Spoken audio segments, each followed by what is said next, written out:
lesson 1.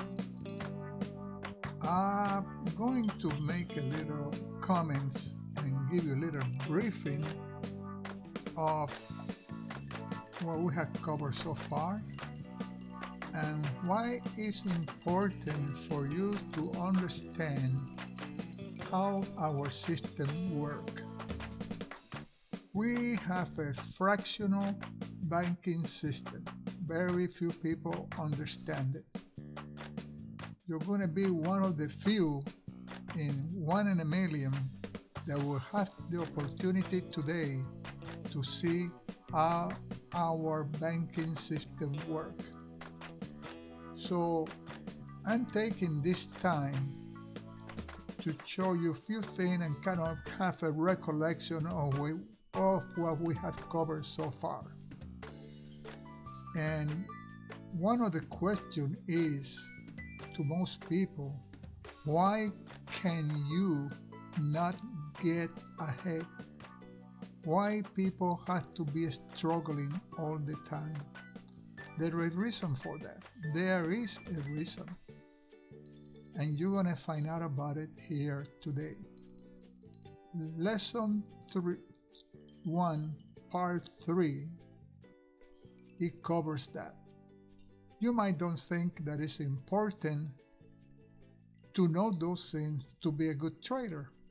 But believe me, those that are successful, they soundly believe in what I'm going to tell you. And I want you to remember that I've been doing this for 50 years, since 1972. I have been through a lot of experience and I have seen a lot during that time. All markets and all business got some type of corruption. We cannot avoid it, but we need to know about it. So on lesson 2, you will have the opportunity also to see how these managers and hedge fund managers manipulate the market. But for now, I just wanted to show you how much money they make. And it has to do with productivity and how a group of people have decided to manage our life, and we don't even notice it. So with that, let's move to the first slide here. Oh, by the way, somebody wrote me a question that what this shiny stuff on the podium. And sometimes they see on the video that the post of the podium disappear and it blend with the background. What happened is that this podium is painted on a paint color tuxedo black. It's automotive paint, and it has pigmentation with glitter. And with the lighting in the studio hit certain way, you see this glare here. I just thought I'd mention it since it was one of the questions during this lesson. So at least now when he see part 3, he knows why. So let's look at the first slide here. Remember that when we started, we talked about EKGs, medical charts, that we don't interested in that because we are not doctors or pathologists, but we do want to be very familiar with charts and understand them very well. We're going to cover a lot in charts. This is the type of chart, like I mentioned before. We have to understand it, different indicators, different type of configurations and how it's work. This one don't have the PPO. This imposed over the price. This one do not have the one that is it will do for day trading. This is a daily chart, but it don't have the other goodies that come on day trading. So we discuss seasonality, and we need to be careful with what kind of time of the year we're going to buy a stock what they do. The people that I subscribe to do the charts also provide this type of service, is included in the chart service. I've been with them about 5 years, and we have done very well with their service. We can complain, we have money, but it's not because of their service. It's because the tools that they provide that we use. And when we come into charts, the interpretation of the chart is very important by then having the tools that we can add it to the chart. Let me mention to you that the chart that we use, have a proof record that over 50 or 60 years, these charts and the condition that is made with the trend have been very successful compared to other types of indicators. Now, on section 3, we're going to talk about we all created equal. We're going to talk a little bit about Thomas Jefferson and what it does, and what he means by that. And there's a reason for that, because this is going to take you into why your life is difficult, why people struggle. There's 90% of the population that fall almost below poverty level, and 10%, the 10% of the population on the left-hand side, this is the people that run the country, especially the 1/4 of 1%. We're going to talk about them, we're going to see about them, and we're going to show you the proof that it's very important that you understand this. What I want you to do as a student is to move into the 10%. You need to move into the 10%. With that, I'm going to show you that there's some books that I'm going to ask you, please request these books. They are free. I'm going to remind you one more time on this lesson. And we're not going to keep on doing it on every lesson, but this is the beginning of your new future. We can change your life, and I can help you change your life if you listen to me. If you think it's too difficult or you don't want to listen to me, it don't matter. It's your life. We live in a free country, and it's a choice. Remember, there is always a choice. Also, these books are also free. We send it to you upon request. And the richest man in Babylon is very important that you read it also for the same reason, to understand this. Now, we added an additional book that got some beautiful stories about successful investing. And those that it show you that education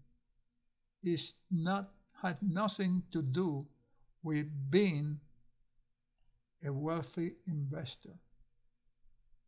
Some people say might help or not, but there's plenty of stories of people, and you're going to read one in here on the very first page of this book, that the guy was a janitor and a mechanic, and when he passed away, he left an $8 million fortune.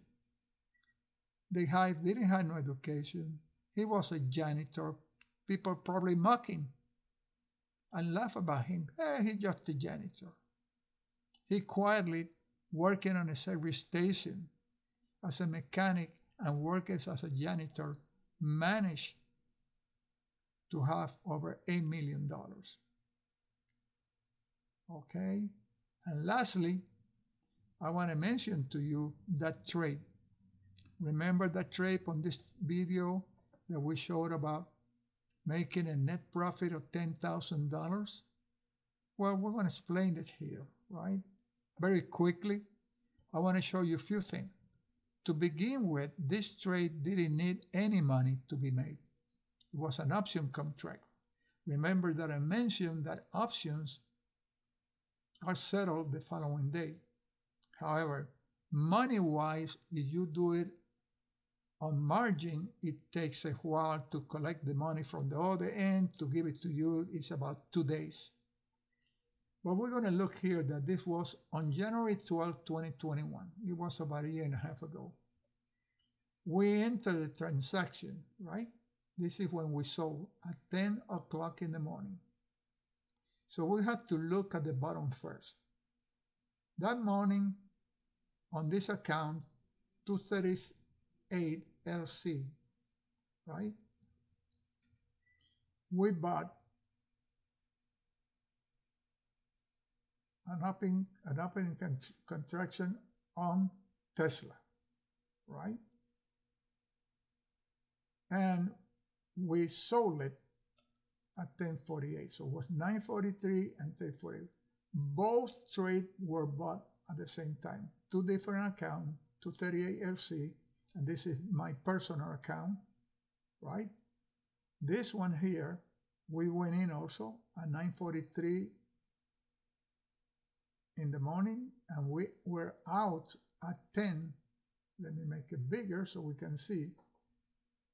We went out at 10:48 in the morning. So actually it's about 17 minutes on both trades. Now let's start this part. You bought opening transaction, meaning me, called ITSY for January 22nd at the strike price of 197. It's a call, and you notice here that it's a margin. It's a margin. That means that this money that I bought the option, right, which it was $11,500, it was on credit. The broker lent me the money to do this transaction. This is the beauty of this trade. At the same time, right, we did one on Tesla. We bought Tesla for $850,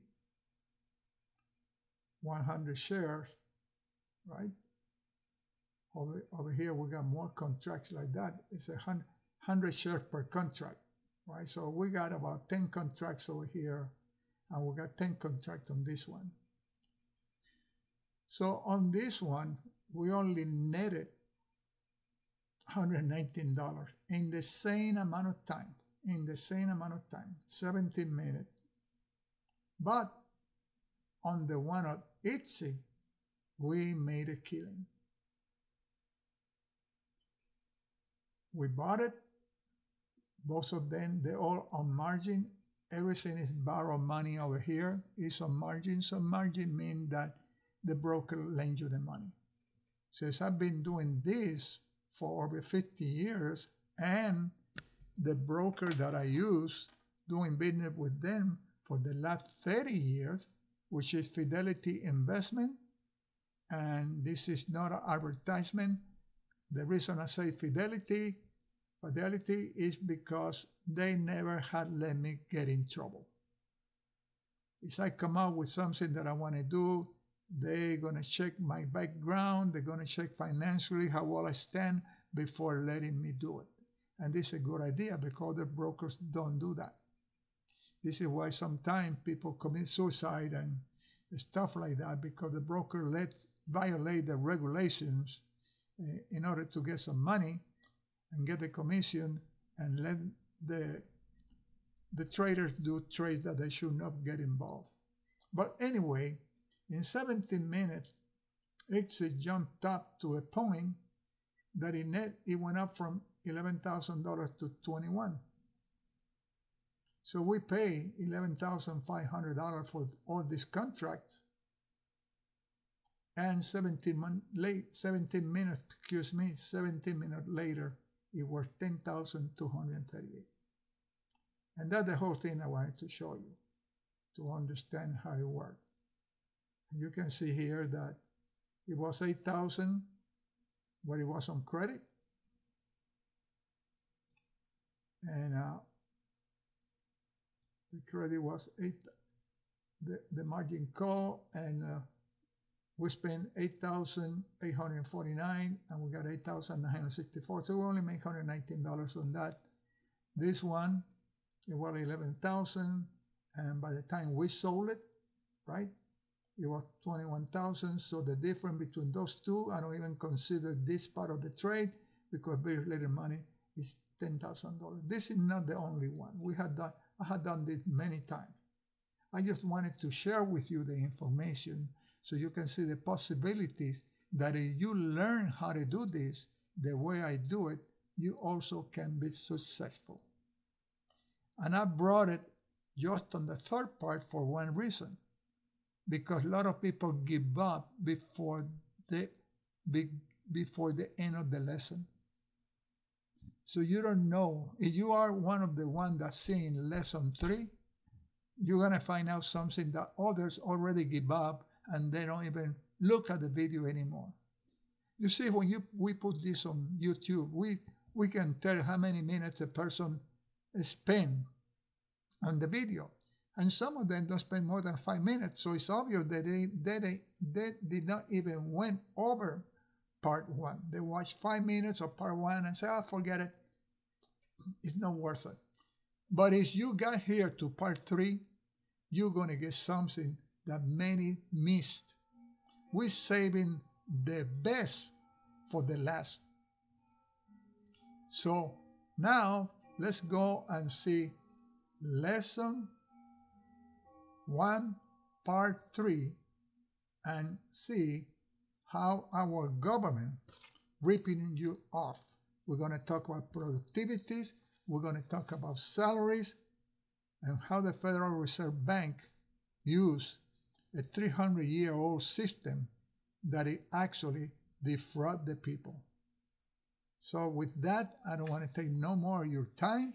Let's move on to lesson 1, part 3, and see how this is going to end up.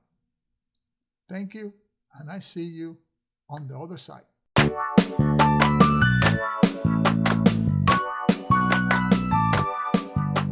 So let's move on to the next one. We're dealing now with all men are created equal. This is very interesting, right? Because most people say that all men are created equal is said on the Declaration of Independence. Thomas Jefferson say, which contained the oft-repeated phrase, all men are created equal, was written by Thomas Jefferson. He owned several slaves, about 200 slaves at the time, and he never set them free. Jefferson's words certainly had no reference to people of color, or whom the majority of the time had no place in American society because they were accepted as a property. They went to the market and bought a slave. It don't make any difference what race they were or anything like that. They bought a slave. Today, we got a slave, all kind of people, and they don't even realize it, that they are a slave. Whether, regardless of the race, they are a slave. You can enslave yourself to a corporation by selling your time to them. In 1972, I decided that what Thomas Jefferson was talking about. I wrote the book, This Way to Success. And I came up with a different idea about all people I created equal.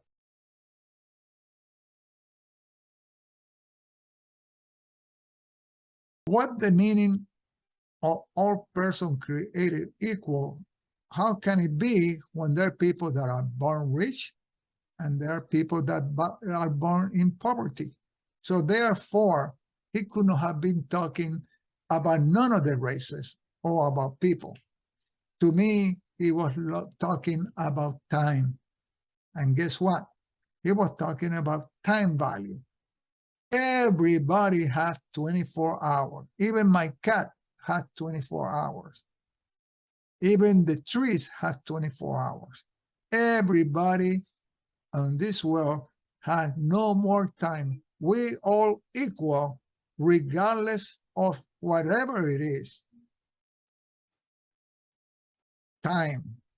Time is the most valuable thing that you have in your life.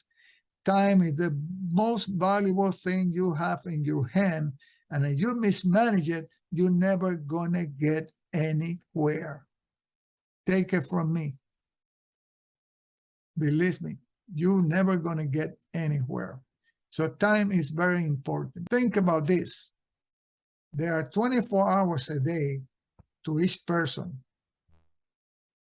And what happened is that we've been conditioned. My parents went to work. So I figured when I get out of school, I'm going to work.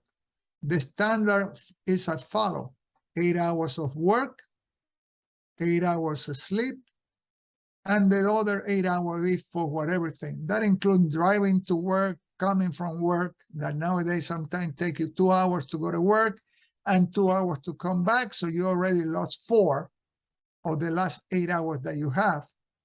Okay? The remainder of the time includes getting ready to go to work, driving to work, and other experience in life. Therefore, you're going to have time to move from, you need to have time to move from the 90% of the people that are selling the time to the 10% of the people that are paying you for time. This means that 10% is doing something that the other 90% of the people are not doing. You need to move. If you got struggling, if you're having problem making money, if you have anything to do where you struggle and it's about money and pay your bill, you are in the 90%, as we're going to see later. Here's what happened. You probably think that this don't have nothing to do with the stock market, but it does. Okay. Back in the 1940s, right, the growth of real hourly compensation and production, and no supervisory, from 1948 to 2011. It used to be that people went to work. My mother didn't have to work. There were a lot of people, all the men went to work. Mama stay at home. She cooked. She raised the kids. She take them to school. She educating. She do all this kind of stuff. Right? And everything was good. And there was no need for a wife or a husband or vice versa to go and work extra to make ends meet, because the salary and the productivity of the country, they were in tandem. Even from the 1948, it was always, you got compensated based on productivity. And what happened was, right, that in 1970, somebody got smart about that and decided, hey, why we should share the wealth with everyone? Why? You know, we got to come up with a new trick. And this is what happened. From then on, wages and everything else stay kind of flat, as you can tell, all the way down to 2010. It could be even today. And then productivity increased by comparison by 254%. So there's a group of people on this country that by changing the rules, right, it left 90% of society behind. Over more than 125 million families on this country that work are in this deal, and only a fraction of 1% are in here. And when you see how much money you make, how much money they make, pardon me, you're going to be very, very upset. You need to move to the other side of the game. Here is what happened, what I'm talking about. The highest 10 paid corporate CEO, like Viacom, $40,000 an hour. Do you make $40,000 an hour? Because you do, you don't need to be watching this video. You already made it, bro. Now we take the guy from CBS. This was in 2010, $27,000 an hour. And you think you are a big shot at work because I got a raise. I'm making $25 an hour. I said, dude, what you make in 1 year, these people make in an hour, and there's more to come. We take the guy from DirecTV, $15,000 an hour. Yeah, but you subscribe to TV channel, man, and you pay $200 a month to watch the TV and movie, making somebody else rich and well paid when you had to struggle every day to go and make a living. And it goes on and on, you know. Ford Motor Company, $12,000. Now, let's say the bank and insurance, Jamie Dimon from JP Morgan, $9,000 an hour, right? Yeah, what happened? Bankers don't make that much money after all. But this guy, you know, make a whole lot more. And entertainment than banker. Oprah Winfrey make about $40,000 an hour, but I don't blame her because she got to make her own money. Okay? She get royalty from magazine and TV show, more power to her. DiCaprio do the same thing. You know, he make movies, he get paid royalty. But when somebody gonna work for somebody at a bank and he make $20,000, $30,000 or something like that, at the expense that you get 0.25% on your investment when you deposit your savings account, I got something to say about that. This is the guy from Goldman Sachs. Back then, $6,000 an hour. However, nobody talked about his bonus at the end of the year. In 2008, he got $6 million in bonus for breaking the bank. Congress went all over him, nothing. Nothing got done. So now we're going to look at these guys here.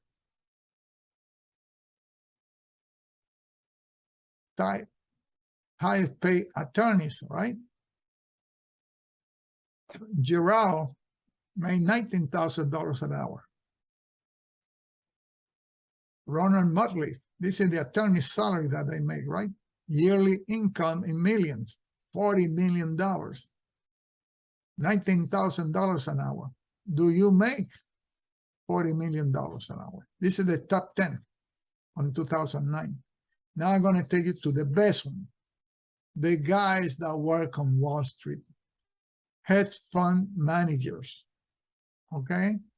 That amount to $2.3 million an hour, and you thought that you were making good pay. Oh, man, they gave me a raise. I'm going to make $30 an hour now. Well, guess what?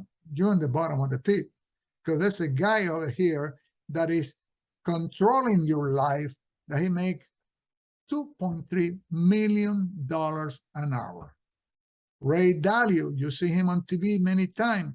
He goes on a white shirt, t-shirt, or whatever on TV. You think that this guy, he's so simple the way he talk. I mean, his simplicity and what he do and how he operate another hedge fund too. And in 2010, he was making $1.4 million an hour. Some of these names, you already know them. Carl Icahn, George Soros, Portudor John, $211,000 an hour. What I'm trying to tell you is this. These are the people at the top of 1%, okay, of the working population. All I want you to do is to move to the 10%, okay? Get out of the 90, move to the 10%, where you can make at least $100,000 an hour. I mean, $100,000 a year. So this is what happened. And this is my question. I don't want to ask you how much money you make, but I'm going to show you where do you fall. The U.S. income distribution in 2008, 100th of 1%, 15,000 families fall on this $27 billion market, right? This is the average income, 27 billion. One top of 1/10 of 1%, 137,000 family get like 3 million, right? And then you go half 1%, then you go to 1%, top of 1% of income, report to IRS. Not even a million family get that, make 400,000 a year on average. Top 1%, they make about $250,000. Here come the 10%. There's 7 million working family at that time, and the percentage remained the same. The number might be higher now in 2022, but nothing has changed. That's about $127,000 a year. The bottom 90%, 137 million family, make an average of $31,000. And this is where my beef comes from. We have a disproportion of salary in the world. The money is concentrated in a small group of people, and this group of here is the slave that go to work every day to support those guys at the top. So, to end this conversation, what I want you to do is to move from here, okay? Don't be part of these messes. You need to move from here to here. You need to be at least on the 10%, on the open 10%. You don't want to be on the 90. You struggle, you wonder why. What we're going to teach you here, it might help you get into move here. You don't want to move into the 90%. You want to be into the top 10% to better your life, better your retirement.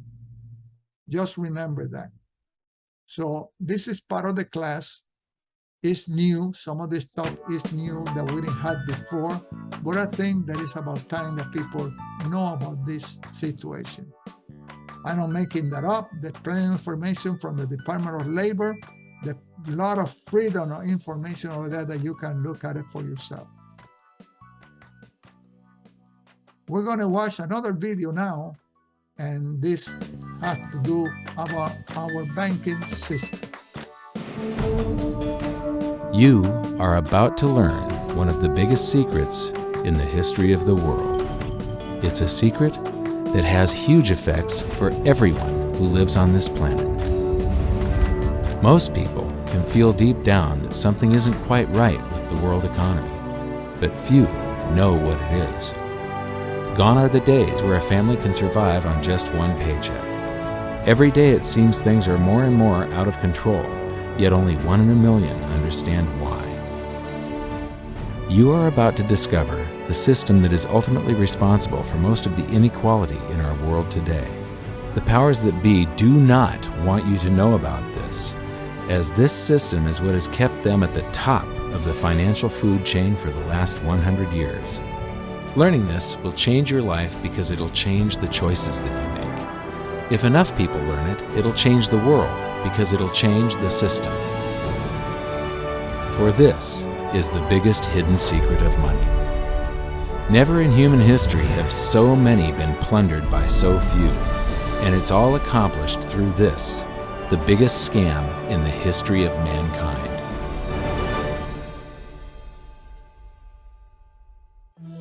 They say that money doesn't grow on trees, but the truth is that the modern banking system creates currency far faster than trees can grow. Most people don't have a clue how currency is created. Economists and bankers make it sound so complex that people think they can't understand it. But I'm going to strip our monetary system down to its essence so that you can see the scam behind the curtain and just how it affects you. Every modern society creates currency in pretty much the same way. But since the US dollar is the majority of the world's currency, I'm going to use the United States as our example. It all starts when some politician says, "Vote for me and I'll make sure the government provides you more free stuff than my opponent will." But there's no such thing as a free lunch. So to provide that supposedly free stuff, the politicians vote for the country to spend more than its income. This is called deficit spending. To pay for that deficit spending, the Treasury borrows currency by issuing a bond. So what's a bond? If you think about it, a bond is really nothing but a glorified IOU. It's a pretty piece of paper with numbers printed on it that says, loan me $1 trillion today, and I promise over a 10-year period I'm going to pay you back that $1 trillion plus interest. But what you need to understand is that Treasury bonds are our national debt. These glorified IOUs are to be paid back by you and I and our descendants through future taxation. Therefore, when the government issues a bond, it steals prosperity out of the future so that it can spend it today. The Treasury then holds a bond auction, and the world's largest banks show up and compete to buy part of our national debt and make a profit on it by earning interest. You'll notice that as we move through this process, the big banks are there, taking a cut every step of the way. This isn't by chance, as you'll see shortly. Then, through a shell game called open market operations, the banks get to sell some of those bonds to the Federal Reserve at a profit. To pay for the bonds, the Federal Reserve opens up its big old checkbook and writes bad, bogus, counterfeit checks that should bounce because they're drawn on an account that always has a zero balance. There isn't one penny in there. To quote from the Boston Federal Reserve, when you or I write a check, there must be sufficient funds in our account to cover that check. But when the Federal Reserve writes a check, there is no bank deposit on which that check is drawn. When the Federal Reserve writes a check, it is creating money. The Fed then hands those checks to the banks, and at this point, currency springs into existence. The banks then take that currency and buy more bonds at the next Treasury auction. But what is a check? A check is also an IOU. When you write a check, you're making a note that says, here's my IOU for cash. All you have to do is go to the bank and pick it up. Now, it's very, very important that you understand this process because we're going to come back later and show you the devastating effect this has on you. The Treasury issues IOUs, bonds. The banks then buy those IOUs with currency. The Federal Reserve then writes IOUs, checks, and hands them to the banks in exchange for the Treasury's IOUs, the bonds. And currency is created. So what's really happening is the Federal Reserve and the Treasury are just swapping IOUs, using the banks as middlemen, and abracadabra, presto, currency magically springs into existence. This process repeats and repeats over and over again, enriching the banks and indebting the public by raising the national debt. The end result is that there's a buildup of bonds at the Federal Reserve and currency at the Treasury. This process is also where all paper currency comes from. The Federal Reserve and the government mistakenly call it base money because they didn't watch episode 1 of this series and they don't know the difference between money and currency. But I will correctly refer to it as base currency because it is not money. It is currency, and as we've learned, there is a big difference. Money has to be a store of value and maintain its purchasing power over long periods of time. We learned in episode 1 that earlier in our history, our paper currency was just a claim check. It was a representation for real money of intrinsic value, the gold and silver that was held on deposit at the Treasury. You could walk into any bank and slap your currency, like say a $20 bill, on the counter and redeem it for real money, a $20 gold piece. But now, this base currency that's piling up back here is really nothing but a receipt or a claim check on an IOU, that bond. So it's really nothing but a supply of numbers. The Treasury then deposits the newly created currency into the various branches of the government, and the politicians say, hey, thanks for that. And the government does some deficit spending on public works, social programs, and war. The government employees, contractors, and soldiers then deposit their pay in the banks. Now, this may come as a shock to you, but when you deposit your currency with the bank, you're not actually depositing it into an account to be safely held in trust for you. Instead, you're actually loaning the bank your currency, and within certain legal limits, they can do with it pretty much anything they please. This includes gambling in the stock market and loaning it out, at a profit, of course. Now this is where the machine of currency creation really gets cranking, because this is where something called fractional reserve lending comes into play. Fractional reserve lending is exactly what it says. The banks are allowed to reserve only a fraction of your deposit and loan the rest out. Although reserve ratios may vary, I'm going to use a 10% reserve ratio as our example. If you deposit $100 in your account, the bank can legally take $90 of it and loan it out without telling you. the bank must hold $10 of your deposit in reserve just in case you want some of it. These reserves are called vault cash. But why does your bank account still say you have $100 if the bank has stolen $90 of it? Because the bank left IOUs it created, called bank credit, in its place. Now I know this sounds crazy, but here it is in black and white from the Fed. Commercial banks create checkbook money when they grant a loan simply by adding new deposit dollars in accounts on their books in exchange for a borrower's IOU.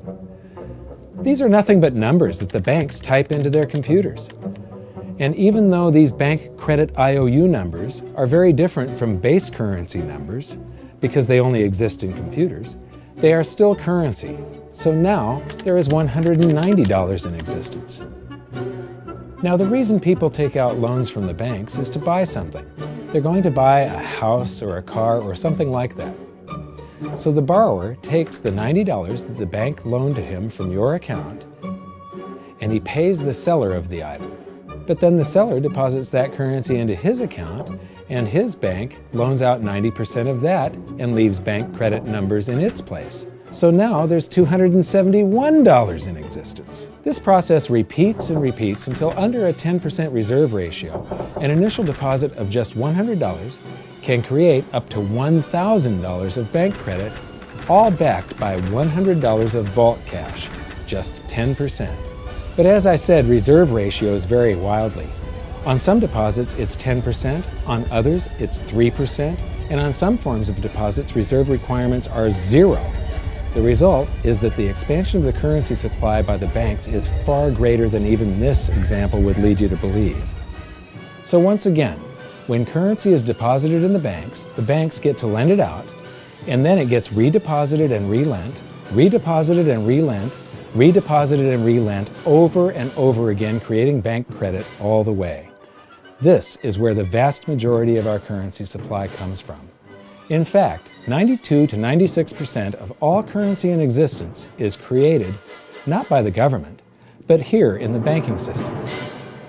Now, massive amounts of currency spewing into society may at first sound like a fun idea. That is, until you remember one of the most important hidden secrets of money from episode 1, that the prices of everyday goods and services act as a sponge on an expanding currency supply. The more currency we have, the more prices rise. This is where inflation comes from. The true definition of inflation is an expansion of the currency supply. Rising prices are merely the symptom. So our entire currency supply is nothing but a couple of bucks whipped up in this hocus-pocus scam where the Treasury and the Federal Reserve swap glorified IOUs, and a bunch of numbers that the banks just type into their computers. That's it. That's our entire currency supply. It's nothing but a supply of numbers. Some of them printed, most of them typed, and there is nothing else. But if you thought that was crazy, get ready to enter the twilight zone of modern economics. We work for some of that currency supply. True wealth is your time, but we trade away moments of our lives, hour by hour, day by day, and year by year, for numbers that somebody printed on pieces of paper or just typed into a computer. Now those numbers represent our blood, sweat, tears, labor, ideas, and talent. We are what gives the currency its value. But here comes the really cruel joke. We work hard so that we can save some of that currency, so that we can pay the tax collector. In the United States, it's known as the IRS. They then turn it over to the Treasury so that the Treasury can pay the principal plus interest on that bond that the Federal Reserve bought with a check drawn on an account that has nothing in it. Now let's do a recap on this section, because this is where the system begins to rob you and I on a massive scale. Much of our taxes are not used for schools, roads, and public services, but to pay interest on bonds that the Federal Reserve bought with a check drawn on an account that has nothing in it. The Federal Reserve is committing fraud. But here's one of the biggest secrets of them all. Before the establishment of the Federal Reserve, there was no need for personal income tax. The Federal Reserve was created in 1913, and that very same year, the Constitution was amended to allow income tax. Do you really think this was just a coincidence? Ask yourself how much income tax you've paid over your lifetime. Much of it has been silently siphoned away into the hands of those who own the system. Yes, this system has owners. Who they are is an even bigger secret that we'll get to shortly. But first, we need to understand the mumbo-jumbo of the so-called debt ceiling. It's all based on a huge paradox. There was interest due on that bond, and there was interest due on every one of those loans that the banks made. That means that there is interest due on every dollar in existence. Let me ask you something. If you borrow the very first dollar into existence, and that's the only dollar that exists on the planet, but you promise to pay it back plus another dollar's worth of interest, where do you get the second dollar to pay the interest? The answer is that you have to borrow that one into existence and promise to pay it back with interest as well. So now there are $2 in existence, but you owe $4, and so on and so on. The result is there's never enough currency to pay the debt. There is always more debt in the system than there is currency in existence to pay the debt. Therefore, the whole system is impossible. It is finite. It will come to an end one day. What would happen if the government stopped borrowing to do deficit spending? Are the payments on those treasury bonds going to stop? What would happen if the public stopped borrowing and going deeper into debt? Are your house and car payments going to stop? No. There is a payment due every month on the principal plus the interest on every dollar in existence, and those payments do not stop. If we stop borrowing, then no new currency is created to replace the currency that we used to make those payments. Whether you're making a payment on a loan or paying tax to make a payment on a bond, the portion of the payment that goes to pay off the principal extinguishes that portion of the debt. But the debt also extinguishes the currency. Currency and debt are like matter and antimatter. When they meet, they annihilate each other. If we just pay off the principal only on all the loans and bonds that exist, the entire currency supply just vanishes. So if we don't go deeper into debt every year, look what happens. The whole thing goes into a deflationary collapse under the weight of those payments. Politicians and pundits alike talk about balancing the budget, paying down the debt, and living within our means. They don't understand that that is deflationary. It is impossible to do under our current monetary system without collapsing the whole economy. This is why any talk of a debt ceiling is not only ridiculous, it's delusional. The system is designed to require ever-increasing levels of debt just to continue, and that's why politicians will always kick the can down the road and raise this so-called debt ceiling over and over again until the whole system finally collapses under its own weight. In other words, they don't want it to collapse on their watch. The Founding Fathers of the United States knew the dangers of central banking and fought to free themselves from this very thing. The Revolutionary War started out as a tax revolt, but now we must pay tax just to have a monetary system. Having just suffered through the hyperinflation of the continental dollar, which was printed into oblivion to finance the Revolutionary War, they understood the dangers of fiat currency and debt-based monetary systems. So to protect future generations from institutional theft and out-of-control government, they wrote into the Constitution that only gold and silver can be money for the simple fact that you can't print them. Our current system is not only unconstitutional, but it robs us of the liberty and prosperity our forefathers fought and died for. We are all feeling the effects of ignoring the Constitution right now. By forcing more currency into circulation, our purchasing power is diluted. Inflation is a slow and insidious stealth tax that is simply the result of this debt-based monetary system. This system empowers and benefits those who create the currency and receive it first, as they get to spend it into circulation before it has an effect on the economy. They're stealing purchasing power from you and transferring it to the banks and the government every hour of every day because of this false monetary system. And it's not like the people at the top don't know this. To quote the Federal Reserve, the decrease in purchasing power incurred by the holders of money due to inflation imparts gains to the issuers of money. This is a fraud. It is a pyramid scheme, it is a Ponzi scheme, it's a scam, and it's a lie. Our entire monetary system is nothing but a form of legalized theft. But here's the biggest con job of them all. The Federal Reserve is not federal. It has stockholders. There is no federal agency that has stockholders. What's a stockholder? A share of stock represents a percentage of ownership in a corporation. So the stockholders are the owners of that corporation. Therefore, the Federal Reserve is a private corporation with owners. And you can see it for yourself if you go to the Federal Reserve's website, and it will say, the stockholders receive an annual dividend of 6%. Now we know that the stock in the Federal Reserve was originally issued to the largest banks in the United States. But because of mergers and acquisitions through the years, you can't actually trace who owns the stock in the Federal Reserve. That's a very closely guarded secret. My guess would be that the owners are those primary dealers, the banks that get to make a profit by selling part of our national debt, those bonds, to the Federal Reserve, who buys them with a check from nothing. Then we pay tax to pay the principal and the interest on those bonds so that the Federal Reserve can pay the banks a 6% dividend. Don't be alarmed if you don't quite comprehend the deception of this system at first glance. Very few people do. It is purposely complex. The economist John Maynard Keynes once wrote, "By this means, government may secretly and unobserved confiscate the wealth of the people, and not one man in a million will detect the theft." I believe that presented correctly, anyone can understand this system, regardless of how complex it is. So let's do a recap and break it down even more.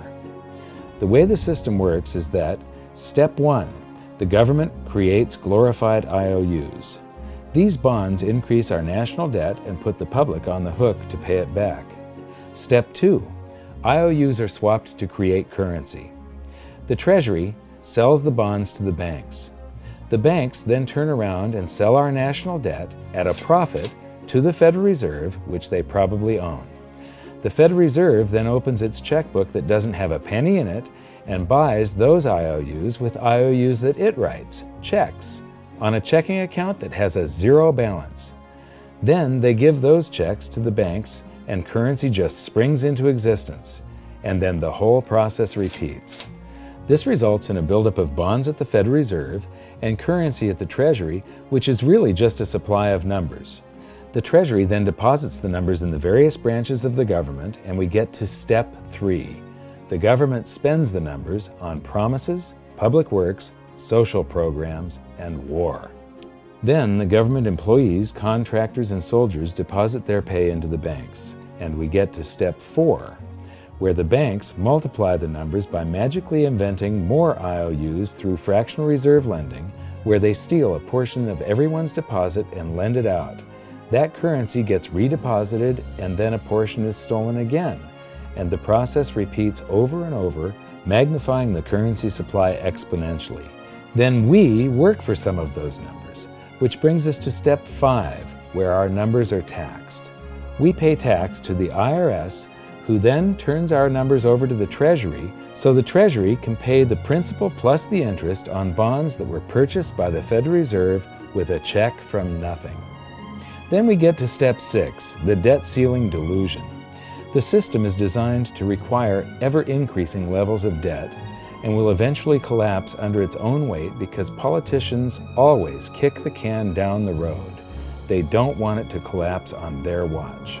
And finally, step 7, the secret owners take their cut. The world's largest banks own the Federal Reserve. Those banks make a profit selling our national debt to the Fed.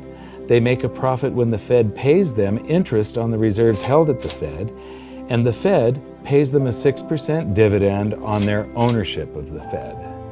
This system is fundamentally evil. It funnels wealth from the working population to the government and the banking sector. It is the cause of the artificial booms and busts of modern economies, and it causes great disparity of wealth between the rich and the working class. And it is only possible because we no longer use real money, we use currency. But worst of all, it is a form of enslavement. Bond is the root word of bondage. Whenever a government issues a bond, it is a promise to make us pay tax in the future. Nobody asked you if you wanted to pay tax today for the prosperity we all enjoyed in the last century. Nobody is asking our children if they want to work hard in the future to pay for the prosperity we're enjoying now. George Washington once wrote to James Madison, "No generation has the right to contract debts greater than can be paid off during the course of its own existence." By stealing prosperity from tomorrow so we can spend it today, we enslave ourselves and future generations. Now, this all sounds pretty bad, but there is great hope, for you are the greatest threat to this false monetary system. This system relies on the public being ignorant of its workings. Please share this knowledge with everyone you know, because an informed public that fully understands the system can build a better future for generations to come. And now I leave you with this quote, widely attributed to a former director of the Bank of England.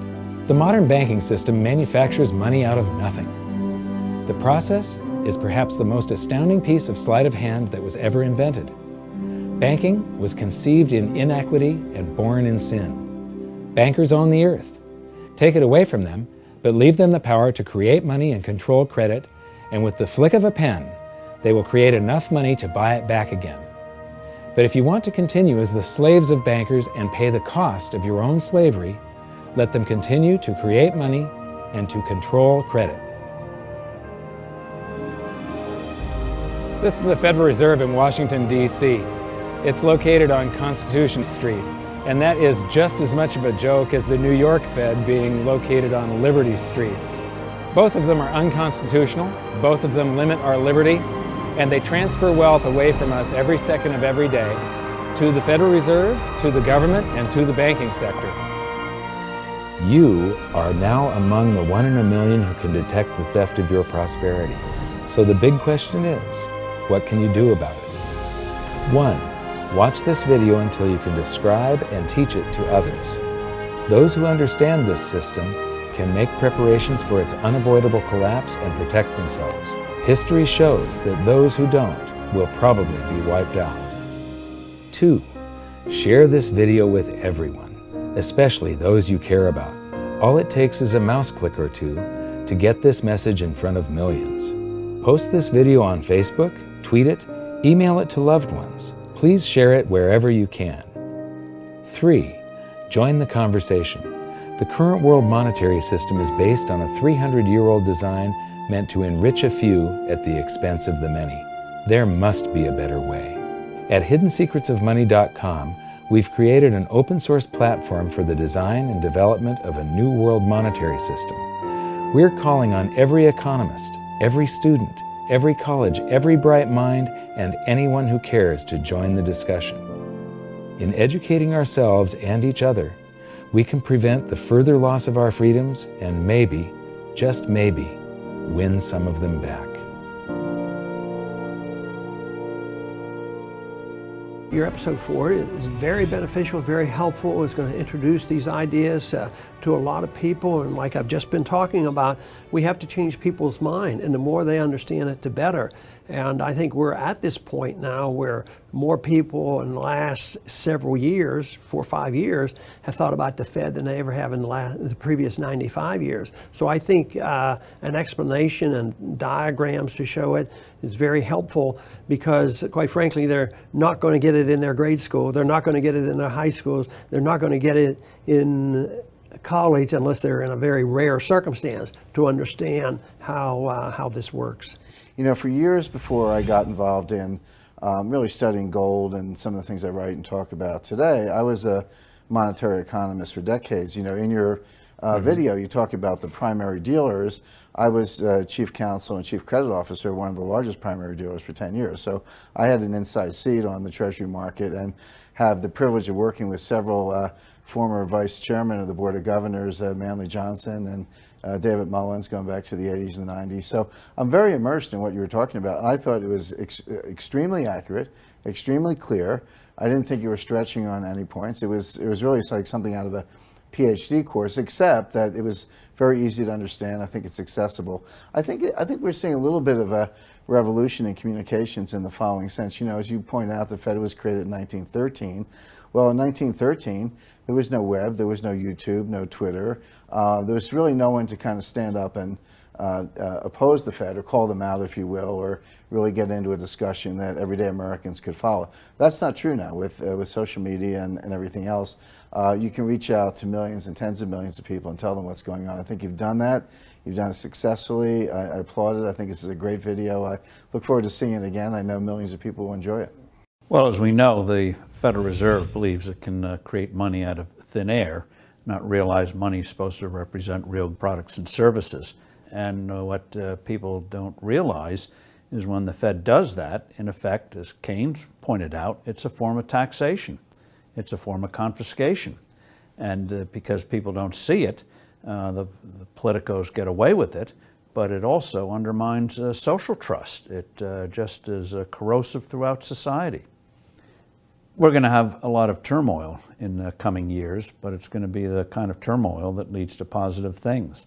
So don't despair. Get out there and fight, because the tide is going to turn. This is going to be the status last stand. Thank you.